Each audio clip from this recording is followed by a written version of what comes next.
Learning একাডেমিতে সবাইকে স্বাগত। আজকে দেখো ক্লাস 6-এর লেসন 1-এর যে স্টোরিটা রয়েছে, it all began with drip এর অ্যাক্টিভিটি 6 থেকে আজকে আলোচনা হবে। দেখো এক্সারসাইজগুলো অ্যাক্টিভিটি 6 থেকে এখান থেকে শুরু হচ্ছে। দেখো যে write T for true and F for false statement in the given boxes, give supporting statement for each of your answers. এখানে ট্রুর জায়গায় টি লিখতে বলা হচ্ছে এবং ফলসের জায়গায় অ্যাব লিখতে বলা হচ্ছে এবং সাথে সাথে সাপোর্টিং স্টেটমেন্টগুলো কিন্তু লিখতে বলা হচ্ছে। দেখো এর প্রশ্নটা দেখো, বলছে Bholenath did not know how to ride a horse. বলছে ভোলেনাথ জানতো না কীভাবে ঘোড়ায় চড়তে হয়। তো এটা অবশ্যই ট্রু হবে, যেহেতু টেক্সটে বলা রয়েছে। তাহলে সাপোর্টিং স্টেটমেন্টটা আমরা কীভাবে লিখবো? দেখো, I don't even know how to ride a horse, এটা হবে সাপোর্টিং স্টেটমেন্ট। এবারে বিয়ের প্রশ্নটা দেখো, the king sent Bholenath a magnificent elephant. অর্থাৎ রাজা ভোলেনাথকে পাঠিয়েছিল অনেক বড় একটা হাতি পাঠিয়েছিল। সেটা অবশ্যই ফলস হবে, যেহেতু তাকে ঘোড়া পাঠিয়েছিল। তাহলে সাপোর্টিং স্টেটমেন্টটা এইভাবে লিখবে। দেখো, the king sent Bholenath a magnificent stallion. C এর প্রশ্নটা দেখো, দ্য এনিমি সোলজার্স ওয়ার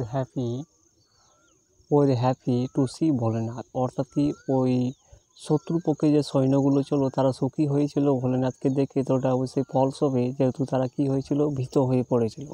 তো সাপোর্টিং স্টেটমেন্টটা কীভাবে লিখবে? দেখো, they were greatly scared. D এরটা দেখো, ওই যে Bholenath defeated the enemy soldier single handedly. Bholenath কী করেছিল? ওই শত্রুপক্ষের সৈন্যদেরকে হারিয়েছিল বা পরাজিত করেছিল একা হাতে। অর্থাৎ একা কীভাবে? তো এটা অবশ্যই ট্রু হবে। তো সাপোর্টিং স্টেটমেন্টটা কীভাবে লিখবে? দেখো, he had defended his stead all by himself against 8,000 soldiers. তো এটা অবশ্যই এইভাবে লিখবে সাপোর্টিং স্টেটমেন্টটা। এরপরে দেখো activity 7, answer the following questions in complete sentence. অর্থাৎ কি, এই প্রশ্নগুলোর উত্তর লিখতে বলা হচ্ছে কমপ্লিট সেন্টেন্সে, অর্থাৎ পূর্ণ বাক্যে উত্তর লিখতে বলা হচ্ছে। দেখো, বলছে why was Bholenath full of despair. Bholenath কেন হতাশার মধ্যে ছিল? তো উত্তরটা এইভাবে লিখবে। দেখো,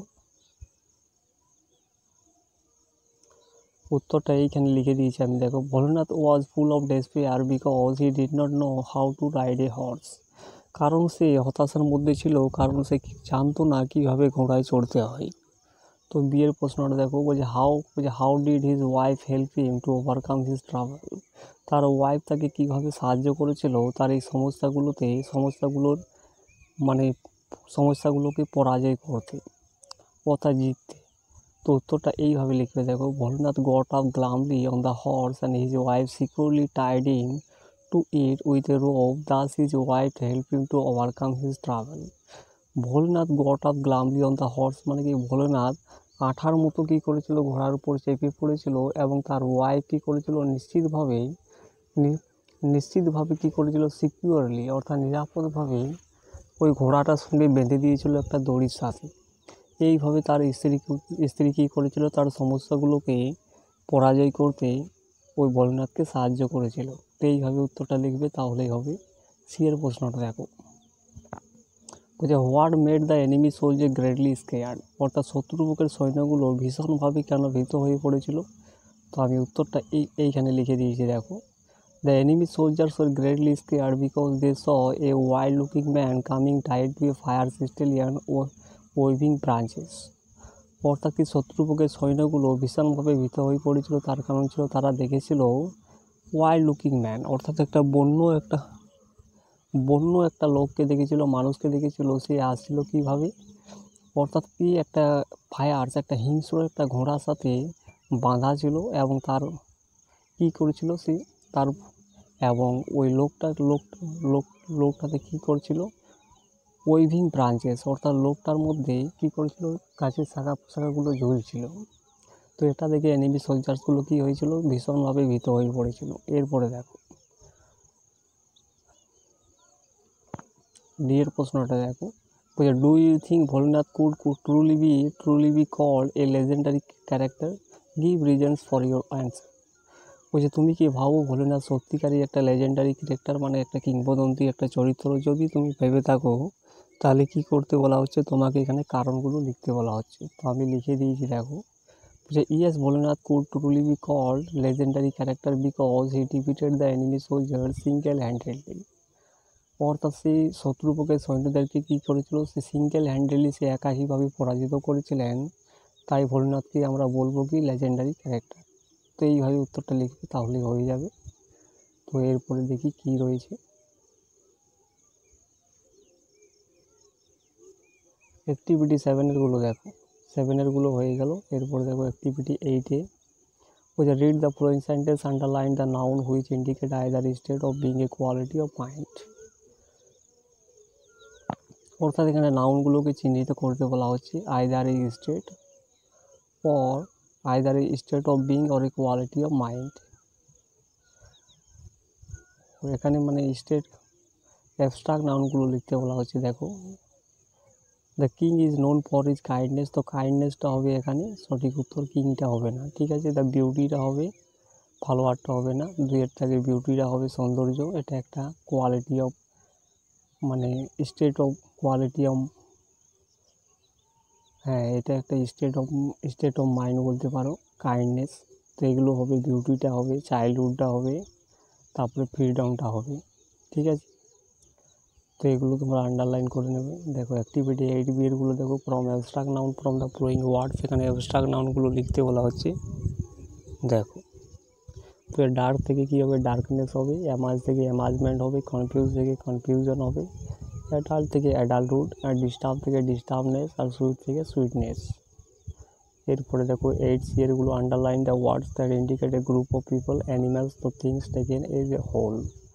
অর্থাৎ এখানে কালেকটিভ নাউনগুলো লিখতে বলা হচ্ছে। দেখো একটা দেখো বলছে I so a crowd in front of the shop, এখানে ক্রাউডটা কী হয়ে যাবে, আমাদের গ্রুপ অফ পিপল হয়ে যাবে। এরপরে একটা দেখো a herd of cattle is passing by, অর্থাৎ গবাদি পশুর একটা দল কী করেছিল, পার হচ্ছে। তো এটা কি হবে, হার্ডটা হয়ে যাবে এখানে গ্রুপ অফ অ্যানিম্যাল। একটা দেখো our school cricket team has won, তো টিমটা কী হবে, এ গ্রুপ অফ পিপল, তাহলে এই টিমটা হয়ে যাবে সঠিক উত্তর, আন্ডারলাইন করবে। একটা দেখো ওই bunch of followers was kept in the veg, তাহলে এখানে বাঞ্চটা কী হয়ে যাবে, বাঞ্চটা হয়ে যাবে আমরা গ্রুপ অফ থিংস বলতে পারি, তাহলে বাঞ্চটা হবে আন্ডারলাইন। অ্যাক্টিভিটি 8D এরগুলো দেখো, ওই যে fill in the blanks with appropriate collective noun given the help box, এখানে কালেকটিভ নাউনগুলো এখানে নিচে ওই ড্যাশগুলোতে লিখতে বলা হচ্ছে। দেখো বলছে এ পোষে অফ পুলিশম্যান মার্চড বাই, একটা দেখো I bought a bunch of grapes from the market, বলছে আমি কিনেছিলাম এক থোকা আঙ্গুর বাজার থেকে, তো এখানে বাঞ্চ অফ গ্রেপস হবে। তারপরে একটা দেখো a flock of sheep was grazing in the field, তাহলে এখানে ভেড়ার দল কী হবে, ফ্লোক হবে, এখানে ভেড়ার দল চড়ছে মাঠের মধ্যে, তাহলে ফ্লোক অফ শিপ হবে। একটা দেখো I saw A swarm of বিস বাজিং অ্যারাউন্ড, অর্থাৎ কি মৌমাছির দল কী করছে, গুনগুন করে আওয়াজ করছে, তাহলে সোয়ার্ম হবে এখানে দিকে সঠিক অপশান। দেখো the class is very noisy, অর্থাৎ ক্লাসটা কী রয়েছে, আওয়াজপূর্ণ রয়েছে, তাহলে দিকে সঠিক উত্তর হয়ে যাবে ক্লাস। এই ইয়েরগুলো দেখো, underline the words in the following sentence that can be counted, circle the word that can not be counted. অর্থাৎ কি যেগুলো গোনা যাচ্ছে সেগুলোকে কি করতে বলা হচ্ছে, সেগুলোকে আন্ডারলাইন করতে বলা হচ্ছে, এবং যেগুলো গোনা যাচ্ছে না, যেগুলো আনকাউন্টেবল, সেগুলোকে সার্কেল করতে বলা হচ্ছে। দেখো আই এম রিডিং এ বুক, তাহলে বুকটা হয়ে যাবে আমাদের কাউন্টেবল, তাহলে আন্ডারলাইন হবে বুকটা। Iron is a useful metal, লোহাটা হবে কাউন্টেবল, তাহলে এটা হবে আন্ডারলাইন। একটা দেখো স্নোই যেমন বরফ, স্নোই ইজ মাই পেট ডগ, তো তাহলে কী হবে এখানে ডগটা কী হবে, ডগটা হবে কাউন্টেবল নাউন, এটা হবে আন্ডারলাইন, ঠিক আছে। তারপরে সি হ্যাজ লং হেয়ার, হেয়ারটা গোনা যাচ্ছে না, তাহলে হেয়ারটা হবে আনকাউন্টেবল, ওটা হবে সার্কেল। তো তোমরা সার্কেলটা করে নেবে। অ্যাক্টিভিটি 8F-এরগুলো দেখো, ওই যে read the sentence carefully and put the underline words in the correct columns. এখানে দেখো নিচে আমি করে দিয়েছি বক্সটাতে কাউন্টেবল নাউন, আনকাউন্টেবল নাউন, ডোর, মার্কেট, চিলড্রেন, টয়েস, এগুলো হবে কাউন্টেবল নাউন। কাউন্টেবল নাউন মানে যেগুলো গোনা যায়, এবং আনকাউন্টেবল নাউন যেগুলো গোনা যায় না। তো মিল্ক এবং সুগার অর্থাৎ দুধ এবং চিনিটা রয়েছে আনকাউন্টেবল নাউন, তো এগুলো তোমরা করে নেবে। অ্যাক্টিভিটি 9-এরগুলো দেখো, find words from the text nearest in meaning to words given below. অর্থাৎ এই শব্দগুলোর পাশাপাশি মিনিং রয়েছে এই টেক্সটের মধ্যে, সেগুলো খুঁজে তোমাদেরকে লিখতে বলা হচ্ছে। দেখো কিংলিটা হবে রয়্যাল, রাজকীয়। সরো মানে দুঃখ, যেটা হবে ডেসপেয়ার। আর সারপ্রাইজড মানে অবাক হয়েছিল, যেটা হবে অ্যাস্টোনিশড। আর অ্যাফ্রেড মানে ভীত, যেটা হবে স্কেয়ার্ড। তো রাইটিংগুলো পরের দিনে কিন্তু করে দেওয়া হবে। তো ভিডিওটা ভালো লাগলে চ্যানেলটাকে সাবস্ক্রাইব করো এবং পাশের বেল আইকনে প্রেস করে রাখো।